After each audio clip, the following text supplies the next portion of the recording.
Hey guys, normally I do cooking streams, but unfortunately, due to a couple of complications and some scheduling conflicts, I decided to just record this one for in the meantime. So hope everyone's doing well.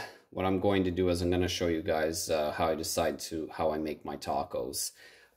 I have done this, of course, last year, but what I've done differently this time is I've decided to start making tacos with meat that I get from a local butcher instead of buying some from the stores because in today's world, you never know what they could be putting inside them, and I want to make sure it's fresh from the butcher.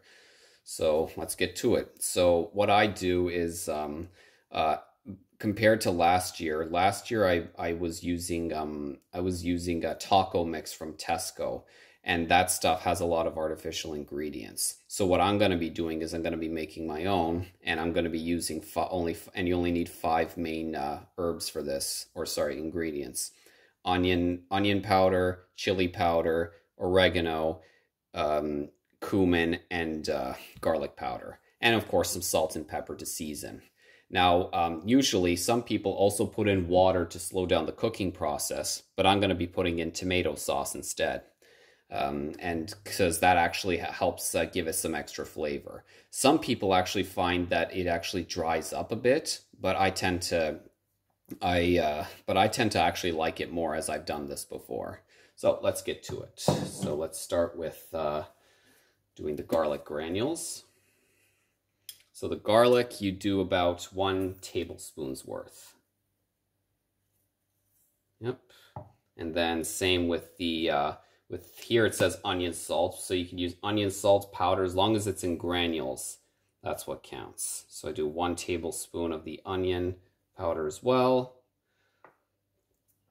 And then we go with the chili powder, 1 tablespoon's worth as well.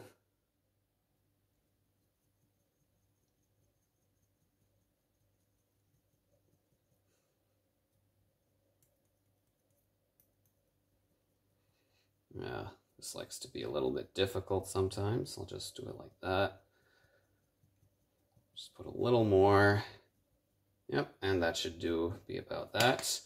So that's it for the tablespoons, and now we move on to the teaspoons, which is oregano. There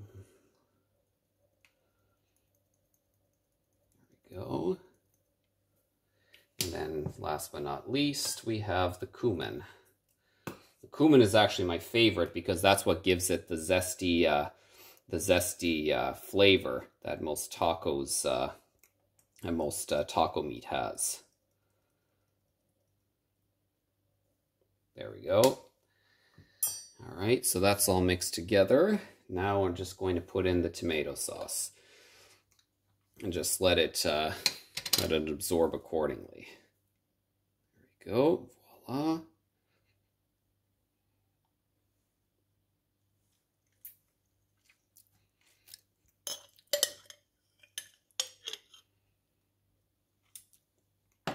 And then we just mix it all together.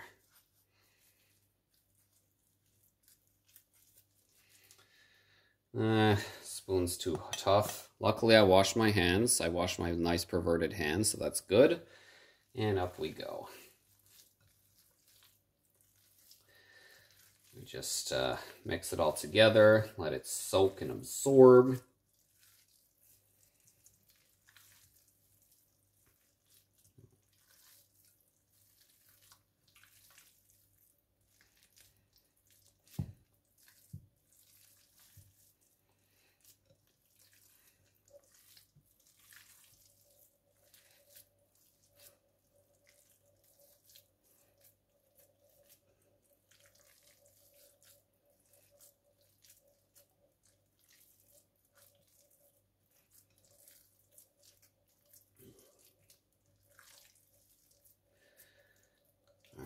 So we got that nice and mixed. Very good, giving it a nice massage because I want to.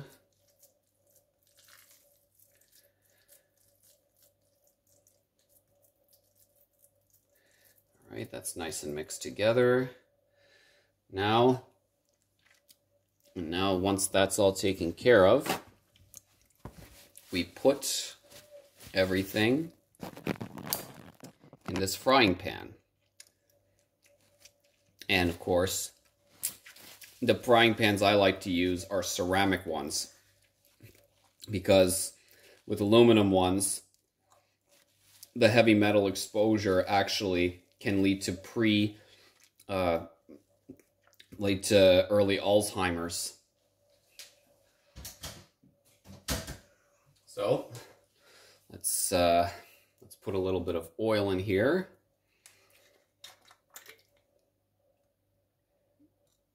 Voila. Turn this on. And we put it on a moderate heat. Then just let it coat once it's heating up. Put that all there. And meanwhile, while I'm cooking this, I'm also going to be slicing some tomatoes. So we're just going to be waiting for this to heat up. And then once that's heated up, I'll see you guys then. Okay, so there we go. So now that it's all heated up, I'm slowly going to put the meat in here. There it is, nice and mixed up.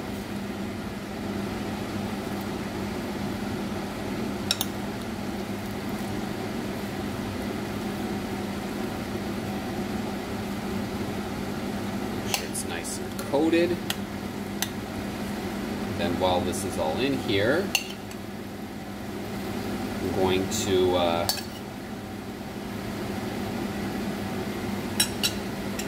just get a spatula and break this up, like so. And then we'll be cooking this up for about maybe 5 to 10 minutes, making sure it's cooked thoroughly.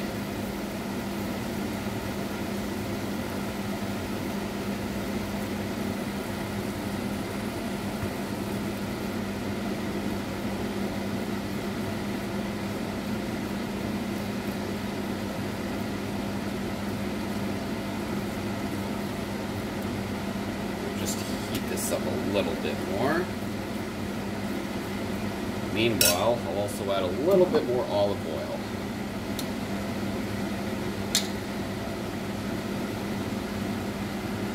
There we go. So that way it can cook a little bit more.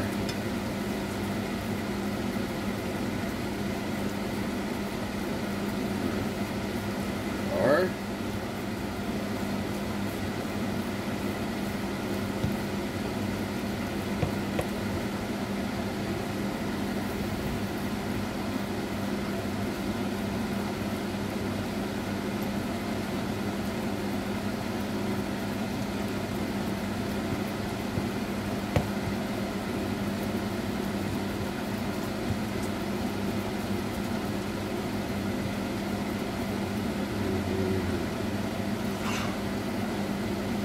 flip her over a bit.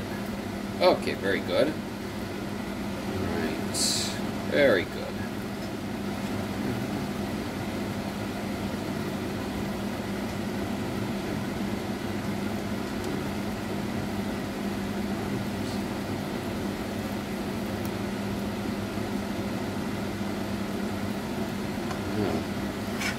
This one's a little bit different. This one's more minced.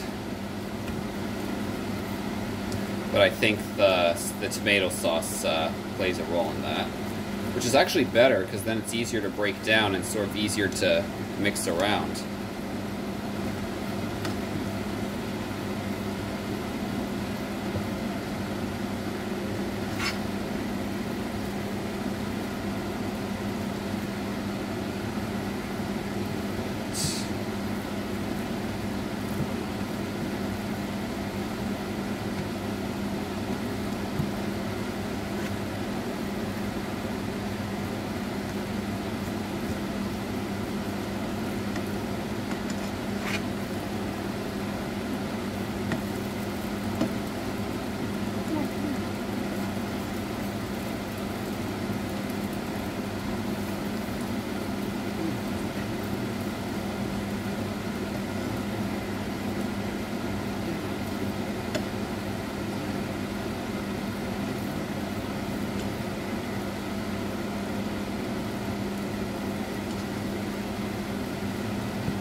more olive oil.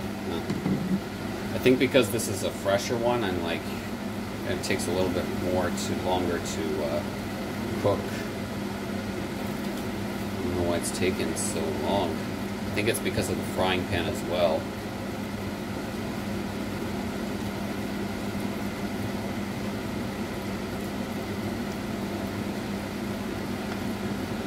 I think I'll put in a little bit more water actually.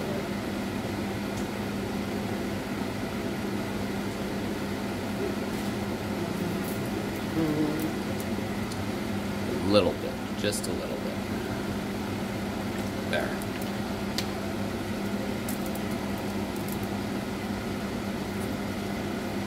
That'll make it easier to cook, and then that way it won't burn so much.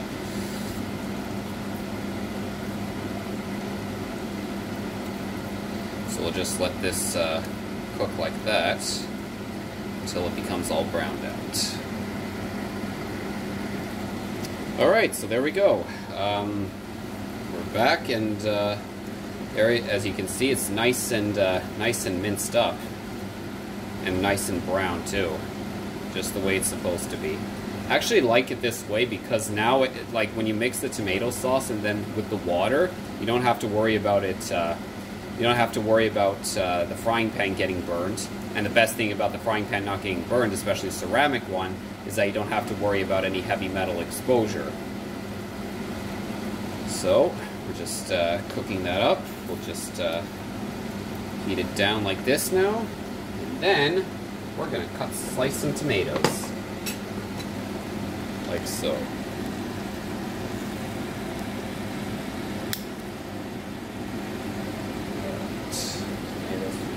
There you are.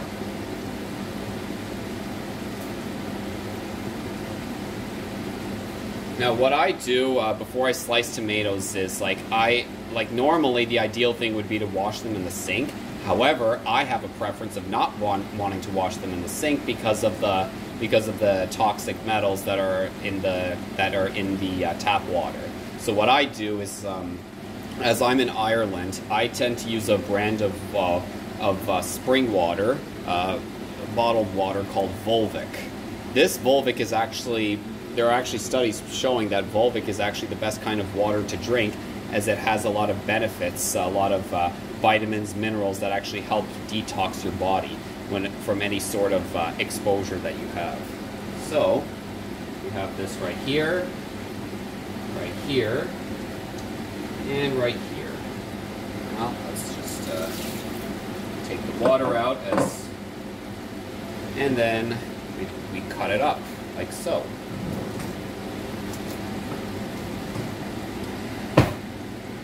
Always do it in half. As you can see right here, this is what a nice juicy tomato looks like, a normal one. And then notice how it's symmetrical. If it was asymmetrical, then you're most likely dealing with one that's been sprayed with pesticides.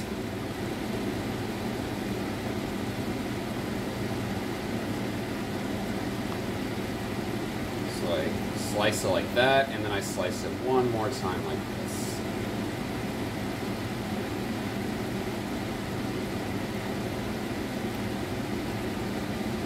And then I put it in a nice small container for later.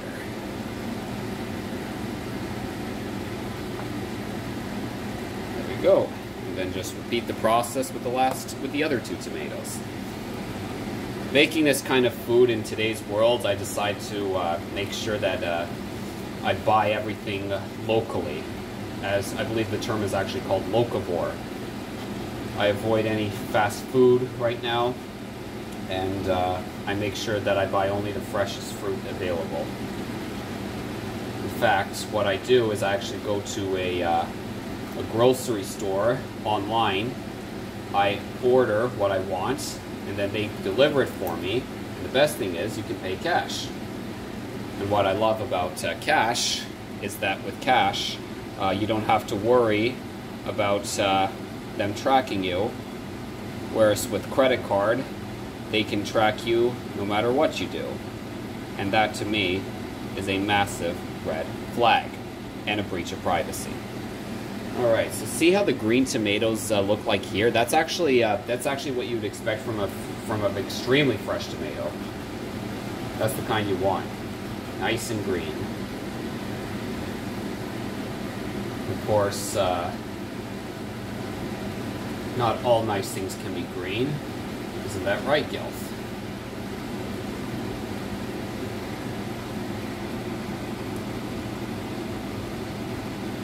All right.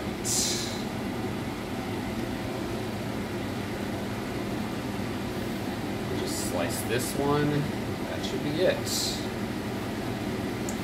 And then the other one I'll just save for later, in case I use the other two up. Go,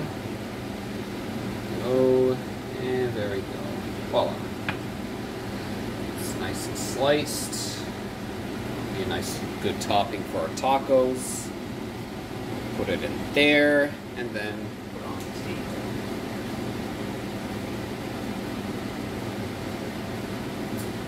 Okay, there we have it. So tomatoes are sliced, and in a second I'm going to show you what the final dish looks like. Okay, and then just going to show you one other final thing. I'm just going to be grating the cheese now. I like to make sure that it's block cheese and not brand cheese, like cheap brand like Kraft or Cracker Barrel, because that stuff they like to put in a lot of pesticide, a lot of preservatives to keep it fresh, while also putting in a lot of carcinogens that could actually end up ruining the texture of the cheese itself. So you end up in pretty much a catch-22 syndrome with these large brands. There we go, right here. Voila. Excellent. Here we have it, our shredded cheese. We'll just add a little more, which I will do like so. Actually, I'll close this up. Voila, make a nice little triangle here. And there we go. Let's shred her like so.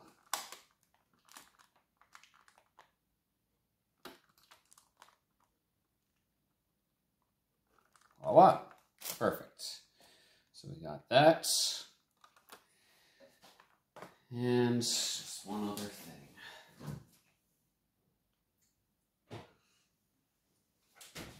This.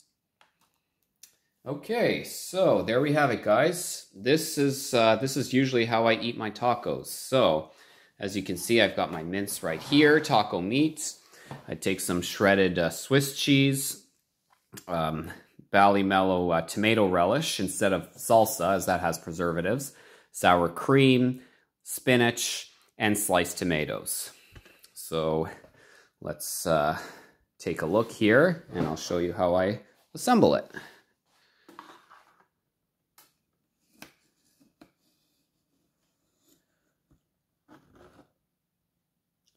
Now the shells that I use, normally I'm not a fan of Old El Paso because they tend to put a lot of preservatives in their shells. However, this specific brand right here, just the crunchy taco shells, actually has no preservatives. The only thing they put in here is is corn flour and vegetable oils of palm and sunflower, and that's it. They don't put anything else. Of course, palm oil and sunflower oil by themselves are also dangerous. But think of it as picking the least poisonous of the sorts. So we got that. I'm just gonna get a spoon.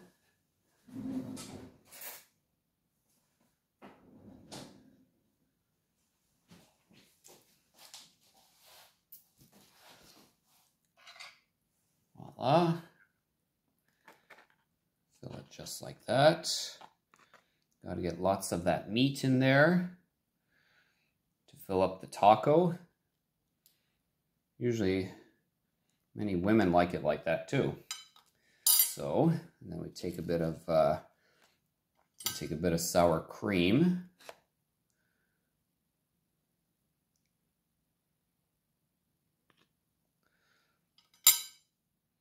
tomatoes.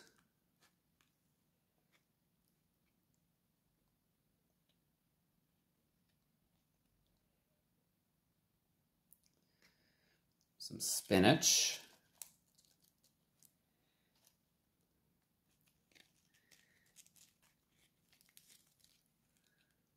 Top up with some shredded block cheese.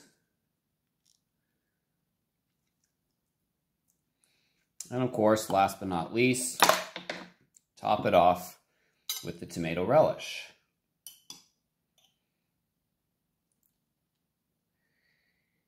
And there you have it. This is the Romer way of making a taco. I hope you guys enjoy this, and I will see you all next time. Buenas noches.